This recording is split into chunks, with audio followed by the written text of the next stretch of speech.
Жалбат облустук прокуратурасынын 2019 жылдын 1-жарым жылдыгына карата түзүлгөн иш пландын негизинде Кыргыз Республикасынын мамлекеттик жөлөк пулдар жөнүндөгү мыйзамынын жана жашы жетелектердин укуктарын коргоо жөнүндөгү мыйзамдарынын талаптарынын аткарылышы боюнча текшерүүлөр жүргүзүлгөн.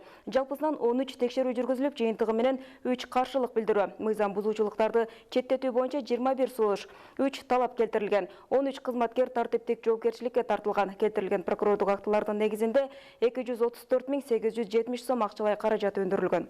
Мисалга алып кетсек, Сузак район прокуратурасы тарабынан Курманбек айыл өкмөтүнүн тургундарынын арызынын негизинде эмгек жана социалдык өнүгүү башкармалыгына текшерүү жүргүзүлүп, анын жыйынтыгында Сузак районунун эмгек жана социалдык өнүгүү башкармалыгынын кызматкерлери тарабынан Сузак районунун Курманбек айыл өкмөтүнүн тургундарына жалпы 24.700 сом акча каражаттарын алдоо жолу менен жөлөк пул чегерүү максатында берилгендиги аныкталган.